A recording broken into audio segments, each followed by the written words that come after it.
सभी किसान भाइयों को मेरा नमस्कार। किसान भाइयों, आज मैं बात करने वाला हूं डेयरी फार्म की शुरुआत किस तरीके से किया जाएगा। हमारे बहुत से ऐसे किसान भाई हैं जो नए युवक हैं, हमारे जैसे हैं। किसान भाई, मेरा लगभग जो है, मैं जब से यूट्यूब चैनल खोला हूं, अपना ओपनिंग किया हूं, तब से लगभग बहुत सारे जो है डेयरी फार्म पे गया और बहुत सारे डेयरी फार्म चल रहे हैं, बहुत सारे डेयरी फार्म बंद हो गए हैं। मैं सब कुछ जानकारी आप लोगों को डिटेल में इस वीडियो में देने वाला हूं।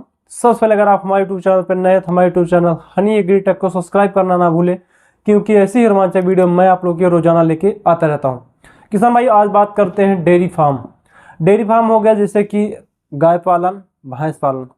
आज सरकार भी इस पर सब्सिडी काफ़ी अच्छा दे रही है। आपके यहाँ कहाँ से हैं, आप कौन से ज़िले से, आप कमेंट करके बताएंगे तो मैं आपके यहाँ का क्या प्रोसेस है, जो सब्सिडी जो सरकार द्वारा दिया जाता है, सब कुछ जानकारी मैं आपको बारीकी से दूंगा। पहले शुरुआत करते हैं किसान भाइयों, डेयरी फार्म की शुरुआत किस तरीके से किया जाता है। अगर आपके मन में डेयरी फार्म खोलने का विचार चल रहा है तो सबसे पहले आप मार्केट में उतरेंगे, मार्केट में जाएंगे। आपके यहाँ मार्केट किस तरीके से है, आपके मार्केट में जाके वहाँ पे अपने तमाम सारे ऐसे किसान भाई हैं, उनसे मिलेंगे जो डेयरी फार्म चलाते हैं। ये पशुओं की जो उनका देख रेख करने का जिस तरीके से ट्रेनिंग लिया जाता है, ट्रेनिंग के तौर पे आप सभी छोटे से लेके बड़े तक सभी डेयरी फार्म पे जाएंगे, वहाँ से नॉलेज लेंगे। इनके रूटीन किस तरीके से, इनको चारा पानी किस तरीके से, दवा सब कुछ दिया जाता है। जब आपको ये एहसास हो जाए कि अब मैं डेयरी फार्म खोलने के लिए तैयार हूँ, हमको काफ़ी ज़्यादा नॉलेज हो गया है, तब आपको शुरुआत करना। मैं आपको बता दूँ कि डेयरी फार्म खोलने के लिए आपके पास क्या क्या होना ज़रूरी है। जैसे कि आपके पास एक पर्याप्त मात्रा में ज़मीन होनी चाहिए, जिससे कि पशुओं को रहने का जो शेड होता है, शेड बनाया जाता है, वहाँ पे काफ़ी अच्छा शेड हो, वहाँ पे साफ़ सुथरा हो, वहाँ की मिट्टी अच्छी हो और वहाँ पे जो है वातावरण काफ़ी अच्छा अनुकूल हो। और अगर आपके पास ज़मीन है और ज़मीन के साथ साथ वहाँ पे पशुओं के रहने के लिए स्थान के साथ साथ पशुओं के खाने के लिए ज़मीन भी होनी चाहिए कम से कम आपके पास। अगर आप भारी मात्रा में पैमाने में करना चाहते हैं तो आपके पास 2 से 3 बीघे के पास आपकी ज़मीन होनी चाहिए। और छोटे पैमाने पर करना चाहते हैं तो 1 बीघे भी है तो भी काम चल जाता है। मैं आपको बता दूं, क्योंकि पशुओं को लगभग 10 से 12 केजी एक दिन का हरा चारा की भी आवश्यकता होती है। हरा चारा अगर आपके पास ज़मीन नहीं रही है तो आपको खरीदना पड़ेगा, तो वो भी जो खर्च आता है उसमें ऐड होता चला जाता है। जो आपकी पशुपालन डेयरी फार्म खोलने की प्रक्रिया होती है, धीरे धीरे कॉस्टली होती चली जाती है।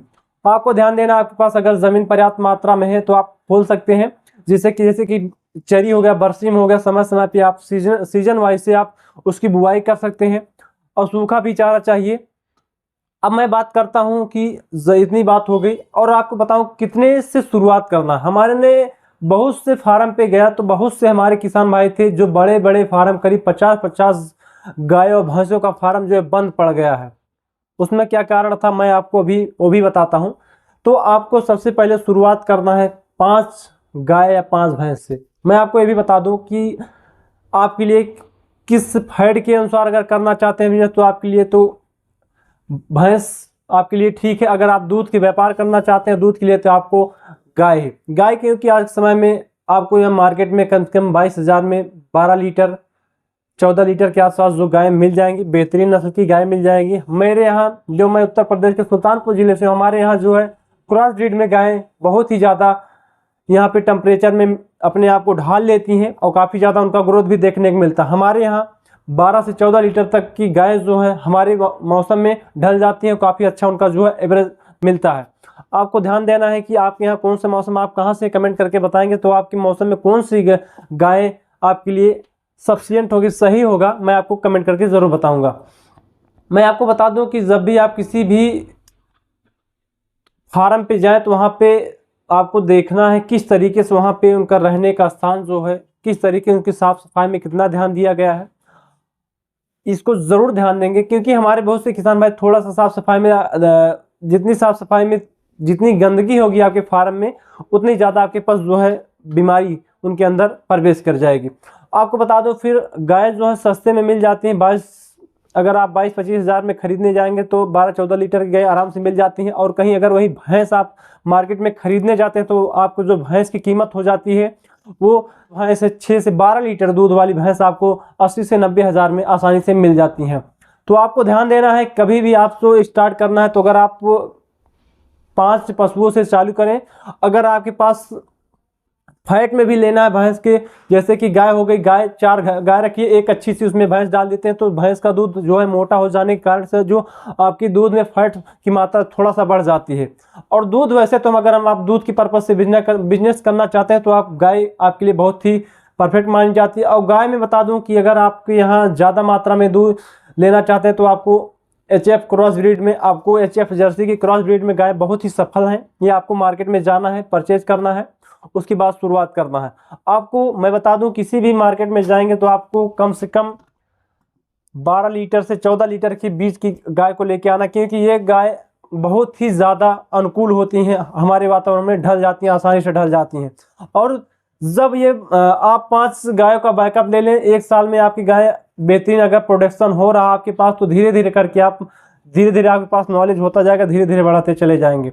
क्योंकि हमने देखा जो फार्म बंद हो गए उसका क्या मेन रीजन था, जो हम बताएंगे कि जो हमारे किसान भाई जो बड़े पैमाने पे डेयरी फार्म जिनका बंद हो चुका है, किस तरीके से बंद हुआ, क्यों बंद हुआ, सब कुछ जानकारी मैं आप लोग डिटेल में बताता हूँ। किसान भाई, हमारे किसान भाई जल्दबाजी में आकर उन्होंने 15 से 20 पशुओं का फार्म जब अचानक से चालू कर देते हैं तो उसमें क्या होता है, उनकी देख रेख करने में उनकी समस्या आने लगती है। कुछ दिन तो उनका देख रेख करने में आसानी होता है, जैसे कि हमने कुछ जब कोई भी काम हम करने जाते हैं तो अपना जो पहले से बैकअप बना के रखते हैं। जब अचानक से हमको कुछ नॉलेज नहीं होता कि हमारे पास कितना चारा खाएंगे, कितना मात्रा में खाते हैं, तो तरीके से जब उनका चारा खाना चालू हो जाते हैं, उसके बाद ये लगातार 15 से 20 पशु लेके आने के बाद वो अचानक से उनका चारा खपत होना चालू हो जाता है और हम कैलकुलेट नहीं कर पाते कितना चारा खपत हो रहा है। फिर उनके देख रेख में थोड़ा सा कमी आना चालू हो जाती है। उसके बाद से हमारे जो पशु होते हैं शुरुआत तौर में जितना दूध देते रहते हैं उसकी मात्रा में धीरे धीरे कम होते हुए चले जाते हैं।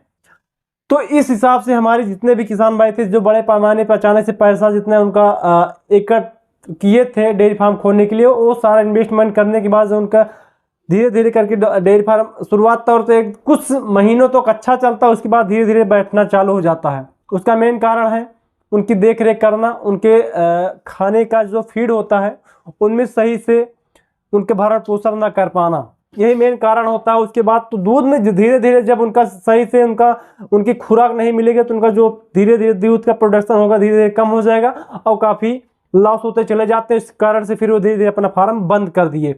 इसी कारण से आपको जल्दबाजी नहीं करना। जब भी आप फार्म खोलते हैं, डेयरी फार्म खोलते हैं, शुरुआत करते हैं, कम से कम आप पशुओं का फार्म शुरुआत करें, जिससे कि आपको कम लागत में, अगर आपको हानि होता है तो भी आपको प्रभाव ना पड़े, अगर प्रॉफिट होता है तो धीरे धीरे करके आप किस तरीके से उसके प्रॉफिट होता है।